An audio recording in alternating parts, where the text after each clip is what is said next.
On today's episode of Tips from the Top Floor, we'll have a closer look at the future of print. Print in magazines, print in advertising, print in books, and of course, print in photography. This episode is supported by our Greenland photo tour in September. If you ever wanted to experience Greenland's amazing fjords, glaciers, and some of the most impressive icebergs you will ever see in your life, your chance is here. We'll go there end of September, and we'll do it for an amazing price. And don't delay.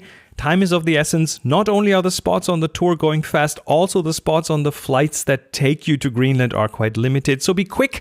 Go to discoverthetopfloor.com or tap the link in the show notes. That's discoverthetopfloor.com. This is Tips from the Top Floor, episode 862 for April the 11th, 2019. Tips from the top floor, tips from the top, alright, from the top floor. Hey, hello, this is Chris. What's been going on? Well, not too much photography since I returned from Norway. You know, my life happens in spurs and in seasons, and in like there's the photo tour, which means a lot of photography, and then there's some post-production, and then there's office work and stuff. But this time around, it's really exciting because a lot of the things I do are related to photography in one way or another. Pretty much everything, actually. And I've just finished the article on wide-angle photography, on wide-angle people photography in German. But if you speak the language, this might be interesting for you. This will be out in a magazine named CT Fotografie, and it's one of Germany's biggest photo magazines. Very proud of that, especially as and it's fitting because today we have a question about print on the show. Also in the middle of revamping a website again, discoverthetopfloor.com, the photo tour and workshop website. It's not quite done yet, but there are some changes that will make the whole site easier to navigate, and there will also be a couple of new sections, so it should be out in a few weeks. I'm also about to head out to our Film Extreme workshop in Berlin. It's coming up. Really looking forward to that over the next few days. Again, we do this annually, and it's just taking film to places that it wasn't supposed to go. But interestingly enough, we can take it to these places. So that is fun. Of course, I've also been recording other shows. Interesting for some of you might be the latest episode of The Future of Photography. We had a great guest on the show, an interview with an industry insider who is the editor of a big website and is very, very deeply linked in. And we talked to him about where photography is going and about how the mirrorless camera market has been in a sharp decline for a year. This is interesting because we have the best cameras out there technology-wise, but people are not buying them anymore. This is drastic. These are drastic things, and there's some speculation what this will mean for some of the manufacturers. So that is a really interesting one. And of course, I've been planning for new photo tours, which I do almost all year round. And if you haven't seen the Greenland one in September, that's a bit of a gem. Not just price-wise, but, well, it's Greenland for crying out loud. And that one won't be on a ship. The last one in Greenland we did on a ship, but this one instead will have our home base in Isertok, and we'll take like fast boats up and down the coast on day trips to explore the fjords and the glaciers and the icebergs. And doing it this way just enables us to offer this at a really competitive price. So that's a really interesting tour. Also about to add a couple of new tours for next year. The one will go to Ethiopia, probably March next year. And especially there, the Omo Valley, with its numerous tribes that still live like they used to. But this, I've seen pictures. I'm teaming up with Tim again, who has been there a couple of times now, and this is all well organized tour, but full of experiences, and also working to add another gem. We're planning to go to Bhutan again for spring 2020. Bhutan, the kingdom of happiness in the Himalayas. And this time, we're planning to extend the tour towards the east of Bhutan. And the reason that is significant is that while Bhutan in general has very limited tourism, I mean, they really don't let a lot of tourists in. But most people who visit stay in the west of the country. So the east is almost untouched by tourism. And I find this exciting. No one else is going there. This is very special. So have an eye out for that on the hopefully soon finished, revamped workshop website. Anyway, enough housekeeping. Let's dive right into the print thing. Hi, Chris. This is Jim Kloss from Joliet, Illinois, USA. Just listened to your episode on Flickr Explorer, and it had me thinking about something I've been thinking about for a long time, and that is print media dead? Specifically, large portrait displays on walls.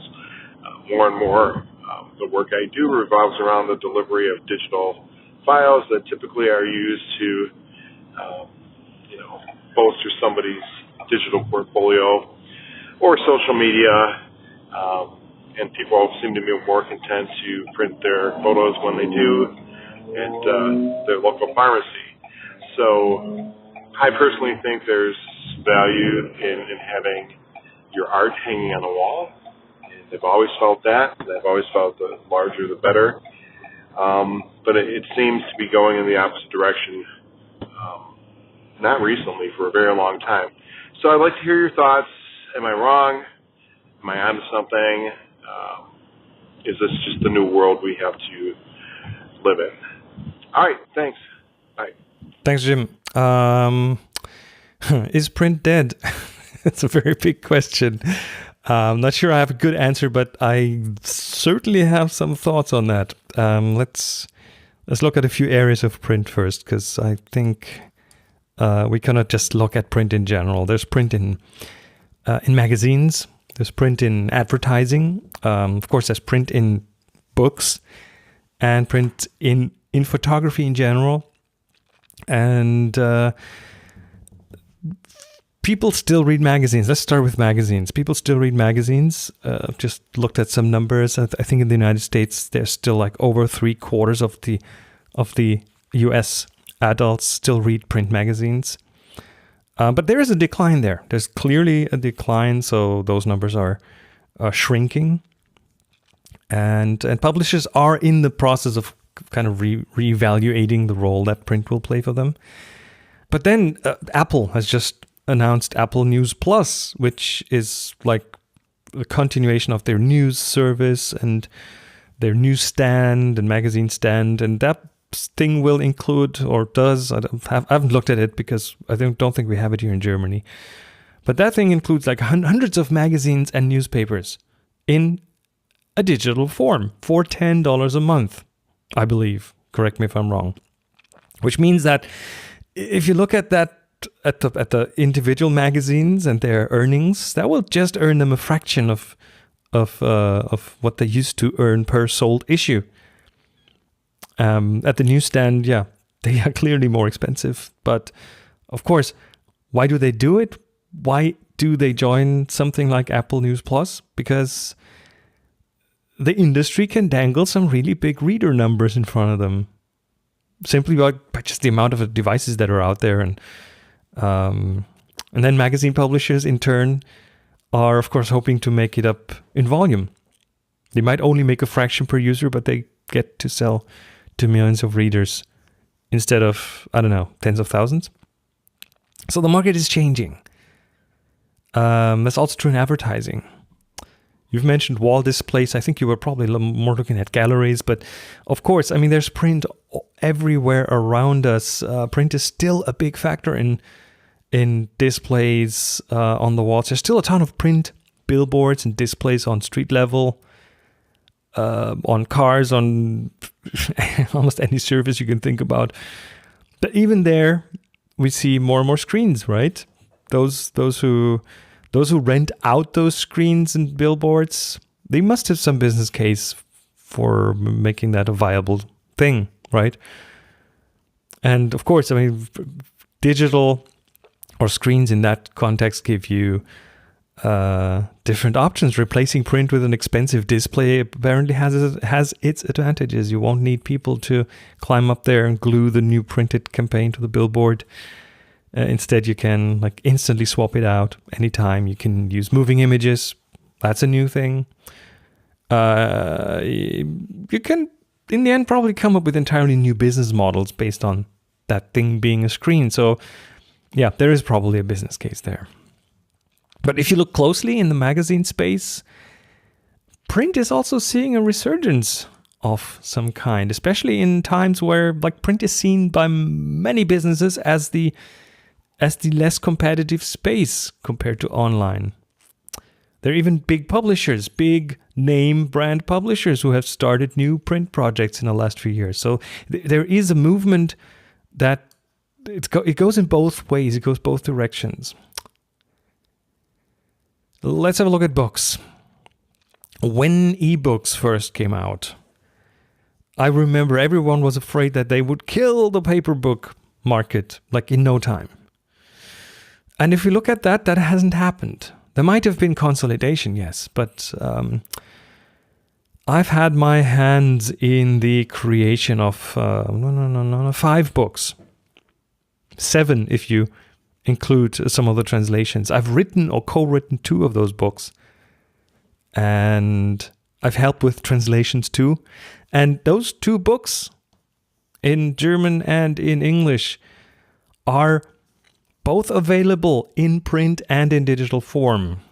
And the numbers that I see are clearly on the print side. The print sales they massively outweigh the digital sales. So what's the story here? And I think the answer is in the type of publication that we're looking at. If you look at just written content, if you look at novels, I don't have the numbers, but I guess their electronic versions are on the rise. But if you look at publications where design is important, layout is important, then the numbers probably look different. And in general, print is tangible, right? Print is beautiful. Print makes it easier for the reader to cut through clutter. And it just works better in some contexts than in others. And here's a quote from a webpage that I read when doing some research here. They write, "You can't put a website on a coffee table." And the iPad and other tablets, they have not managed to do that just yet. Now, let's look at photography and in general, photography. Here's an interesting thing. Here's a very interesting thing that just recently has happened, and that is the latest CIPA report. It shows some dramatic developments. Now, CIPA is the Camera and Imaging Products Association. These guys, that's like an industry association, international industry association. They collect numbers of sales and stuff, and the condensed version of their current report is the digital camera market is in sharp decline. And the analog products like Fujifilm's Instax are selling like hotcakes. Now, over on, I do this other podcast, The Future of Photography. You might have heard of it. And over on that, Adrian Stock and I look into future developments in photography. And by the way, you should definitely subscribe. On the current episode, we talk to an industry expert, and his name is James Arteas, and he's the editor of digitalcameraworld.com. And here's a quick excerpt from our 1 hour long discussion. Well, I think the main takeaway, certainly in terms of the direction of the industry, when the big boys caught up, so when Canon and Nikon both decided, hey, full-frame mirrorless is actually a thing, we should probably get in on this. That really has been the big thing. The whole industry is throwing its weight behind full-frame mirrorless because they see this as the next big thing. And on a technological level, that is true. But camera shipments are down 35% year on year. And that's truly, truly staggering. Since February last year, we're selling 1/3 less cameras. I mean, that's kind of an alarming and upsetting statistic. Everything you could possibly want in a new camera has been given to us. and yet there are now a third less cameras being shipped and sold. But consumers don't seem to be responding.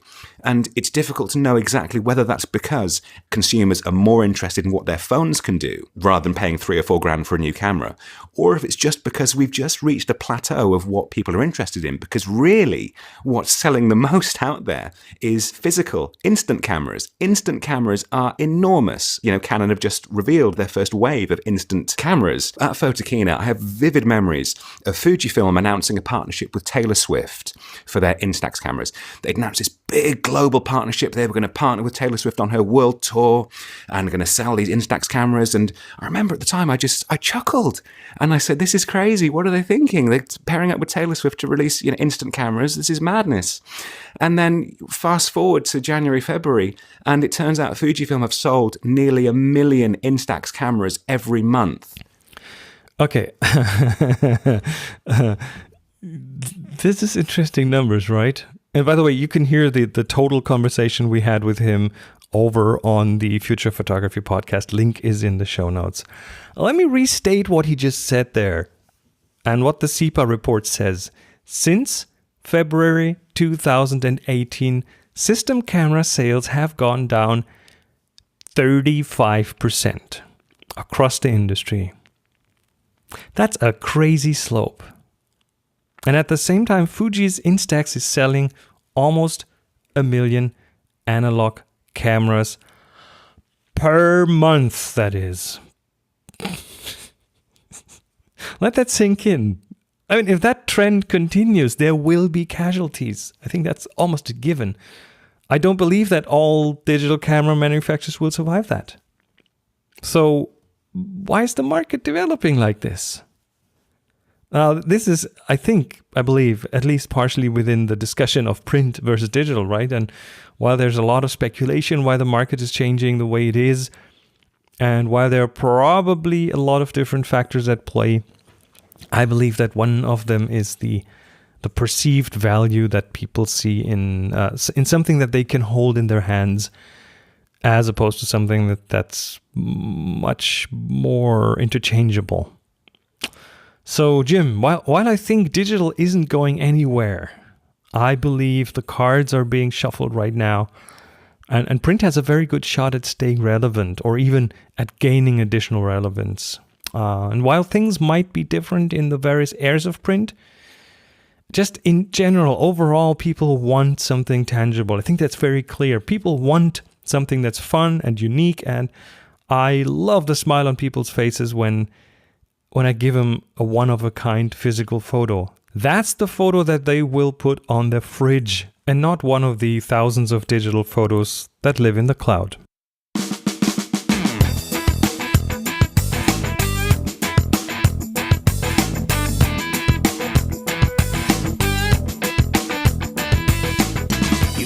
All right, that was it for this week. Thank you, everyone. And Jim, I'm not sure if I really answered your question, but I think there's still a market for print, and I believe it might even be growing in some areas. Everyone, don't forget the May Challenge is in full swing. That's your chance to get your photo reviewed on the show. I'll link to it in the show notes. And don't forget Greenland, end of September. Be quick, tap the link in the show notes if you're interested to get to Greenland for an amazing price. Music for the show by Jeff Smith, sound partner Hans Peter Kagrud Publishing, and Slack challenges by Reese Pixie, Matt, Rafsitar Armstead. Slack imitations by Chief Imitations Officer CIO Rusty Russ. And the link to get on the Slack is, of course, in the show notes. If you like this episode, you can buy me a coffee at tfttf.com/coffee or consider joining the growing list of amazing patrons over at tfttf.com/Patreon. And here are the wonderful patrons who are directly responsible for this sponsorless episode to exist.